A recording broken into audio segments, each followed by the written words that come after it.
Look at Vyse over here, just growing impatient with me because I'm not doing anything with him. Look at him go. Oh my lord. He's like Sonic the Hedgehog. I love it. Yeah, isn't it He's great? such a salty little me. Yeah, it's a Sega. It's great. It wouldn't be a Sega game without impatient, like, main characters just bitching. Anyway, we're back, guys. Sorry, that was weird. Hi, guys. We leaned real hard on Stephanie Meyer last episode. Yeah, So we're gonna do it again. She deserves it. We're gonna do some more. Well, not so much. Yay. Not just Stephanie Meyer, but Christopher Paolini. Okay. Probably what's her name? Who? Aragon. That guy. Wait. Aragon? Yeah, the guy who wrote Aragon. He was 15 when his book was published for the first time, and you can tell how old. I've never read it. Is it bad? It's not great. It's a lot of telling and no showing whatsoever. Oof. Ow. Okay. Yeah. That's painful. I should read that just for fun. I just remember that being... Mm-hmm.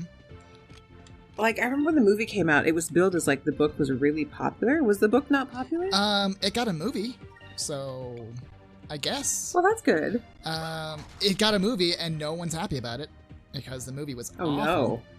Yeah. Wait, wasn't Rachel Weisz in the movie? I love her. No, she wasn't in that one. No. It had... I thought she did the voice. Oh, you're right. She was Sephora, I guess? I don't know. It was very lazy. Sephora? Was that the this name? Is getting worse. Was that the name of the God. dragon? Yeah. I hope not. Yeah. Oh, please tell me. I'm going to Google this. Hold on. I'm actually Googling this. Yeah.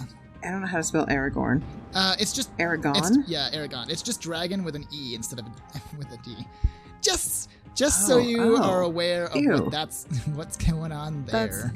Is that what that is? Yeah. Oh, no. Please, no. Saphira, not Sephora, okay, thank God. Saphira. Sorry. You're right, Yes. you're right. Well, that would be worse. I wouldn't want to fucking deal with a dragon named after a goddamn makeup store. She was the voice of the dragon. Also, I'm Googling this guy. I completely forgot his name, but Scar. He's in the movie as well. Oh, it's Jeremy something. Jeremy isn't it? Irons, yes. Jeremy Irons, yes. He's That's exactly hot, what but he says weird things. That's exactly what I say when I'm in bed with my wife. Jeremy Irons, ooh yeah. He is very, very pretty. He says weird shit about his son though, which is creepy. Does he? Oh man, do I have to cancel him? Yeah, Oh. maybe. I don't know. It was weird. He was talking about how even though it's wrong, he can see the appeal of teenagers to adults, because one day he was watching his like 15-year-old son swimming or something, and he was just like, oh, he's just radiant. He's like a god. Oh my god. It's like, that's a weird thing to think about your kid, my friend. Holy crap. Yeah, it's a little weird. Dang. Lolita was not a romance novel, just FYI, guys. Just so you guys are aware of where we're going with this one. Jeez. I was just rereading Lolita, which is a great novel about an unreliable narrator who's a pedophile, and there's a quote from Esquire on the fucking front, and it's like, Esquire did not understand this fucking book, because their quote is the most convincing love story of our time. Yeah. Yeah, and it's like, Esquire, I think you might have missed his point in this book. Oh my god. Maybe they were talking about something else. Like can only Titanic.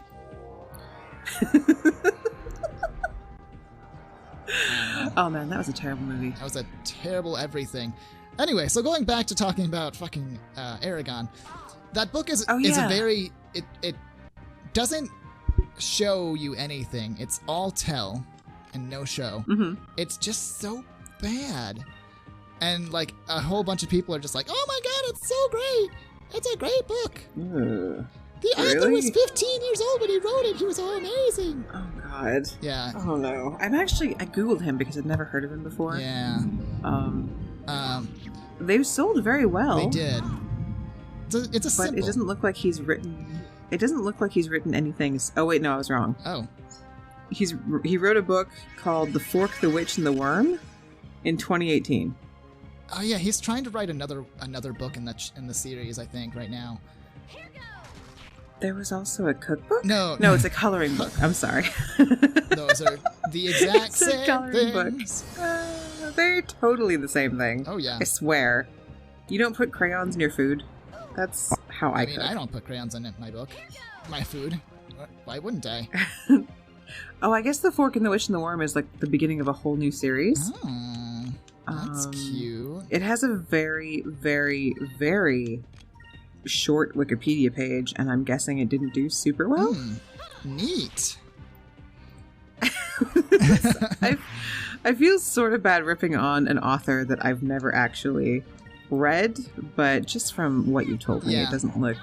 Oh yeah, this looks terrible. Is it self-published? I think this might be self-published. His parents owned a publishing company. Oh, well, Aragon did. Oh no. And naturally, when your parents own a publishing company, you publish your kid. Oh no. That's horrible. Yeah. Wow, so many 1-star reviews on this book. Holy shit. This poor guy. The best part is that in apparently the second book, I didn't get that far. In the second book, you find out that the dragon, I'm using the word dragon as like second in command here because it's a TV trope. His second in the general, or the emperor's like second in command, the Darth Vader of the fucking story, announces to Aragon, the main character, the farm boy who learned how to get magic powers, that he is in fact his father. Oh my god. For God. Okay, of course it is. Yeah. Of course, because why not Star Wars? Yeah. This is so painful. It's Star Wars meets Middle-earth. That's the most apt description of the story that I've ever heard. Also, I'm doing terribly in this fight. I should have leveled up before I started recording, but... Oh no! It didn't. It's fine. It's fine. You poor thing. This is fucking terrible. This is depressing, practically. It's okay. This is really... Everything's really fine. Depressing. I was just thinking about another author that I wanted to rant about, but then I completely forgot. No, I can't now. I forgot because I was too busy looking up Christopher Paolini. all of his terrible work. Yeah, and I was just like, this is awful. I can't deal with this. That's amazing. Do I? No, I don't have. Have you seen? This is like a few years old now, but it's still one of my favorite like gossipy things. Have you seen the Goodreads Wars? It's not a book. It's like actual shit that went down. I did not. What is that? Okay, so there is an author. I'm going to Google her. There's so much typing right now. I'm so sorry. It's because I'm looking things up with this recording. But there is an author. Okay. Is it called The Invitation? Hold on. I need to look this up. I think it's called The Invitation. The book. Okay. Was it The Invitation? I hope so, because you keep saying it is. The Invitation. All right. I know, but it's not. It's not The Invitation. Well, anyway, I don't remember her name, but there was an author who wrote a book that was kind of like... it was like post-apocalyptic steampunk Cinderella, kind of. Oh, it was for young adults. All of those things sound sexy as hell. Where can I get a link? Yes. I tried to read the book out of curiosity when this happened. Her name, the author's name is Kira Cass. That's all I remember.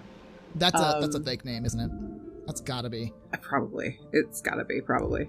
But she wrote this book, and I got the impression it wasn't very good. There's a lot of hype about it because there always is with young adult novels, but someone on Goodreads, everyone say hello to the frickin' tugboat if you heard that horn outside. Oh god, that was so weird. Editor, emphasize the tugboat. It's okay, there's been like jets flying outside my house the entire time. I don't know if you can hear them. I love it. Yeah, that's... I can't hear the jets. Oh, brag about it. I'm sorry, I can't hear them. I live right by the water, so you get all the fun of like the Coast Guard and the tugboats. Yeah, you know. Anyway, so she wrote this book. A lot of hype about it, but like most people didn't think it was very good. And someone wrote a very thorough takedown of this book on Goodreads, and it wasn't even cruel. Like some people, instead of giving criticism, will just try to be a dick. This person was not that. They were funny about the things they didn't like, but they weren't cruel, and they definitely pointed out the more positive aspects too. And apparently Kira Cass did not fucking like this, nor did her agent. Oh, of course not. Because I believe they started first making fake names on Goodreads and posting long counter arguments to this article. I'm going to stop you for a second. Are we about to get raided in the comment section of our YouTube video because we just made fun of Kira Cass? I don't care. Is any publicity bad publicity? I don't care necessarily. You hate us? Hate subscribe to us. That's right. Please. Stick around for more hate shit on Kira Cass. Let's do it. Exactly. Become hate patrons. Patrons. And pay us. Patrons. Yeah, patrons. All right. We should have a special patron tier. Oh my god. For $25, you get a life-size cutout of each one of us that you can, like, throw darts at. Nice. Yeah. And each month we'll send you a life-size cutout of us in different outfits. Ooh. That you can hate and or destroy in any way you like. Just for you. Hashtag hatrons. All right. I like this. I like this I like whole it too. bunch. Anyway, so they started making fake reviews. Right. Then the author started making public statements on her social media account, which never goes well. Ever, ever. No. And then someone leaked emails between the agent and the author where they're just like screaming about this woman and calling her "see you next Tuesday," etc. Right. And the whole thing blew up, and not in Kira Cass's favor. It became an enormous thing on Goodreads, where authors started banding together talking about how Goodreads was ruining their career and bullying them for their negative reviews. Fun. Yeah, and someone else started the website Authors Behaving Badly. Mm-hmm. That's cute. Which became a place to talk about authors who just, like, couldn't take criticism and had a fucking meltdown every time someone posted a negative review. That's cute. And this woman's written several books now, and I'm pretty sure she's still just known as the Goodreads brat. Yeah, Fun. it's kind of fun in a cringy way. This doesn't sound like anything like that. I mean, if you enjoy obnoxious, snarky gossip, which I do on occasion because I'm a dick, Like you do. it's fun. Yeah. Okay. Cool. It's reasonably fun, and I recommend that you look it up immediately. Yeah. As soon as this episode's done. That's not true. I didn't mean you. I know. I meant the audience. I don't care what you do. All right. So let's go back to... I mean, I love you. I know. Going back to talking about Stephanie Meyer, which is one of the... Uh-huh. Let's make fun of that. Let's get Ray off this topic. I understand. That's fine. Yeah, no. It's okay. I mean, someone came up with an amazing way to fix the ending of the Twilight series where Dracob falls in love with a baby. Oh, God.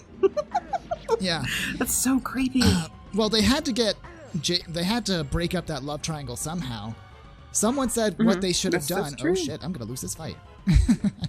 Someone said what they should have done was make Bella have some latent werewolf DNA in her, so she was she could be like basically Jacob's cousin, and that would get them out of that stupid love triangle thing.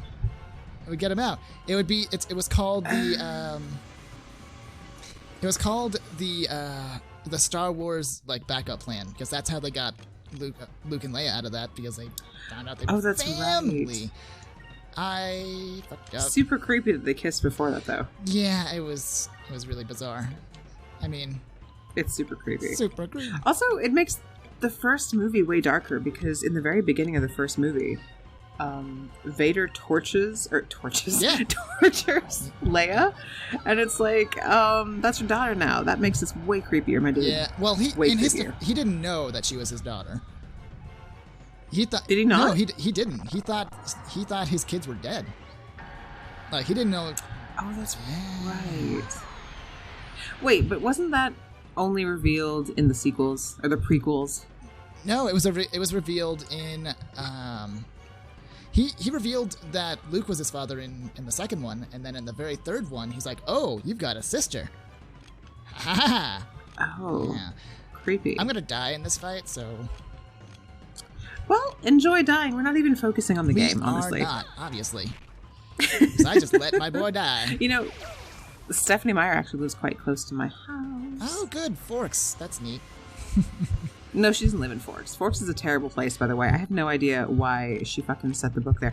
But I have to as a native Washingtonian, there are things, like, she is from here. She has no excuses here. She has lived here a long time.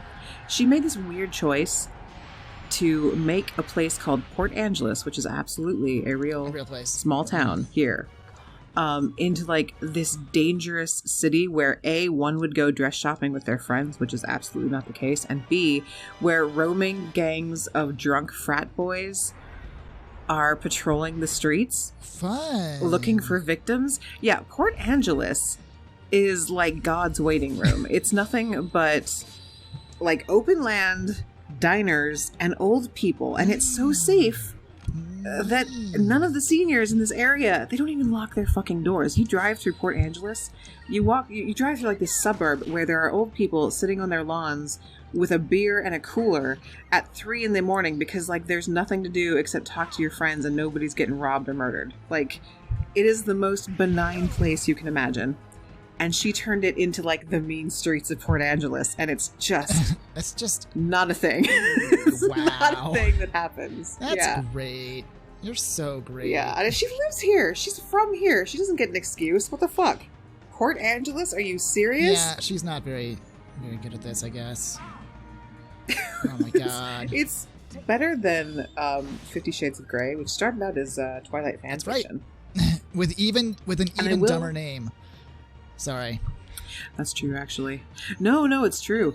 And I will give this author a little bit of a break because she's British, but I feel like she could have Googled this because she has Anna, I think that's her name. Anastasia Drive Steele. From...